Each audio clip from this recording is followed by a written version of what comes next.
बनता है। ये इस ढंग से संबंध का आधार प्रयोजन के आधार। प्रयोजन क्या चीज़ है भाई? मानव प्रयोजन, ये समाधान, समृद्धि, अभय, सह अस्तित्व। उसके लिए प्रक्रिया क्या है? व्यवस्था में जीना। व्यवस्था में जीने का क्या मतलब है? तो शिक्षा संस्कार में भागीदारी करना और न्याय सुरक्षा में भागीदारी करना, उत्पादन कार्य में भागीदारी करना, विनिमय कोष में भागीदारी करना, स्वास्थ्य संयम में भागीदारी करना। कि ये पांचों आयामों में भागीदारी करना ही समग्र व्यवस्था में भागीदारी का मतलब है। इस विधि से हम माने परिवार में हम व्यवस्था के रूप में जीते हैं, फलस्वरूप समाधान समृद्धि मिलती है और ये पांच आयाम में मिलने से सार्वभौम व्यवस्था में भागीदारी हो जाता है। इस ढंग से मनुष्य की एक अथक खुशहाली, अथक उत्सव का अटूट एक साहस, अटूट एक प्रवृत्ति, अटूट एक उमंग निरंतर सबके लिए सुगम होता जाता है। तो ये समझदार परिवार मानव के मतलब ऐसा निकलता है। तो अब समाधान के बाद, यह जो न्याय के बाद आता है धर्म। धर्म का मतलब ही ये होता है जो बोध होने वाली बात आता है, बुद्धि में बोध होता है समाधान। जो समाधान का मतलब भी मानव धर्म है।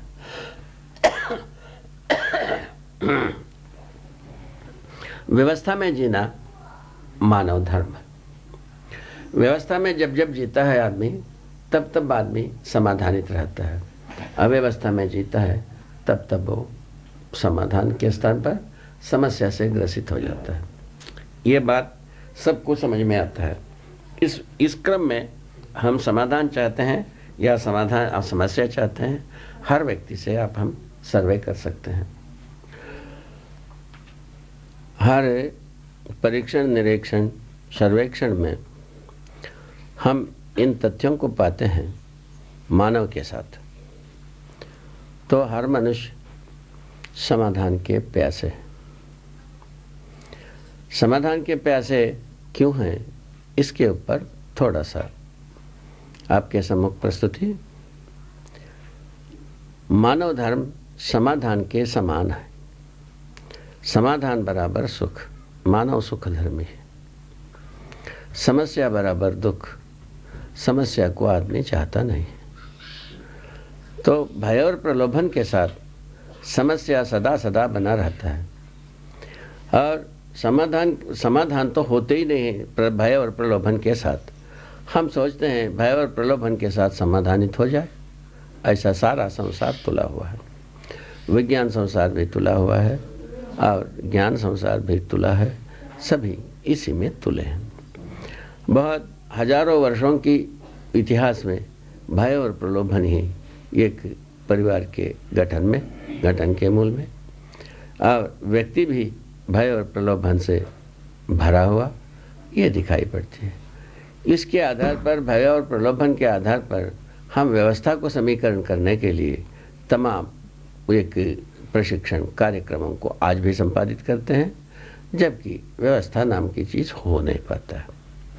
हर जगह में जो कुछ भी एक बार भय के साथ प्रलोभन के साथ भय, एक कहीं ना कहीं ये काम चलाओ विधि से स्वीकार भी लिया, उसी क्षण से वो टूटने के लिए कार्यक्रम शुरू हो ही जाता है। टूटते टूटते एक दिन पुनः भय और प्रलोभन से कि झगड़ा शुरू हो गया तो पुनः उसको मिलाने की कार्यक्रम। इस ढंग से राजी गाजी की कथा बहुत सुदूर विगत से चले आ रही है। इसके आधार पर कोई व्यवस्था अभी तक हुआ नहीं, ना कोई व्यवस्था होने वाला नहीं। अब किया जाए वाला बात आता है, उसका उत्तर मूल्य और मूल्यांकन के आधार पर ही व्यवस्था होगी।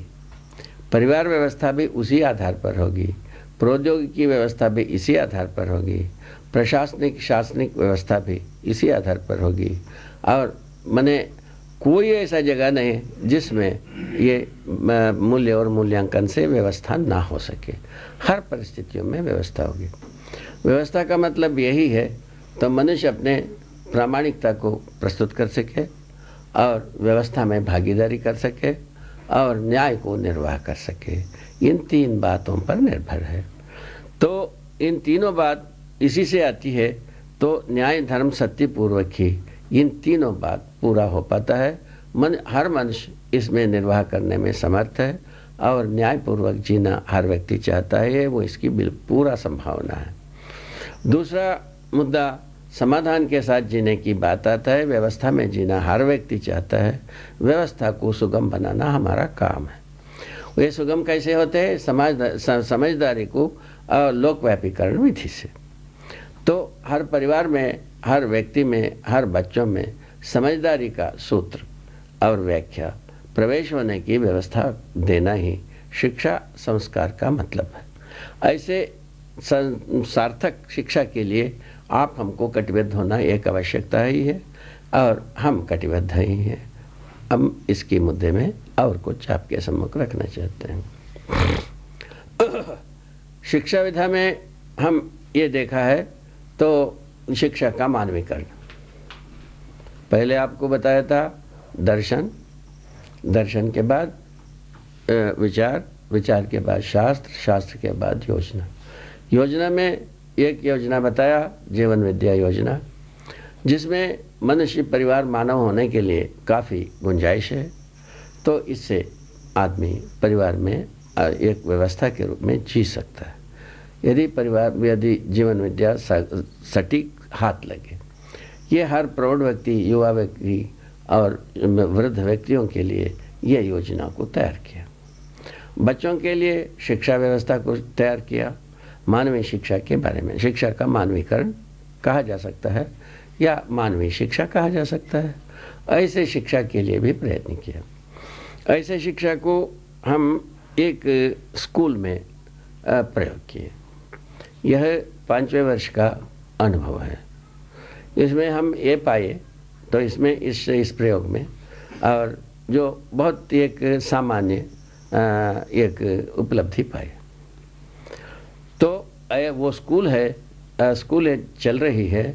तो बिजनौर ज़िले में गोविंदपुर नाम की एक स्थली है, वहाँ चल रहा है, जिसमें जीवन विद्या के आधार पर शिक्षा का मानवीकरण करने गए और उसका प्रभाव क्या पड़ा उसको वहाँ देखा गया।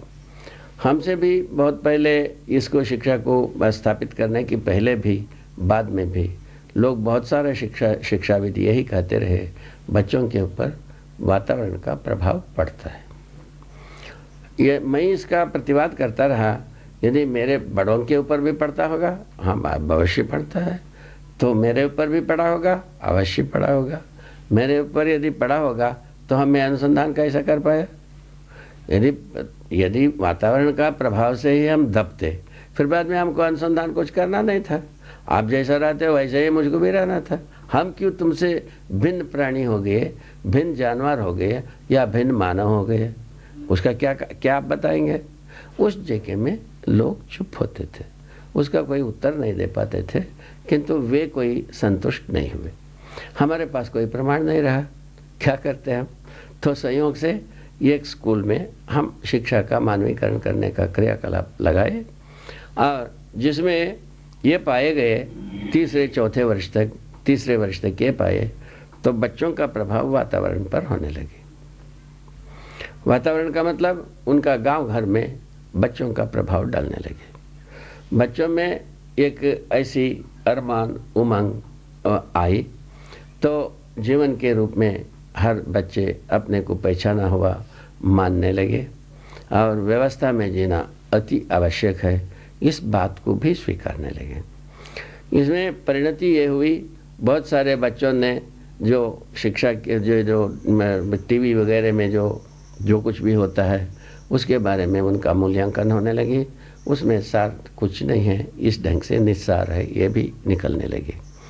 उसी के साथ साथ उनका घर परिवार में जो कुछ भी आदतें रही हैं उनके ऊपर प्रभाव पड़ा और गांव में एक परिवार दूसरे परिवार के साथ वैर भाव रही है, मुकदमाएँ होती रही है, हर दिन मारपीट की नौबत आती रही है, गाली गलौच होती रही है, वह सब धीरे धीरे शमन हो गई।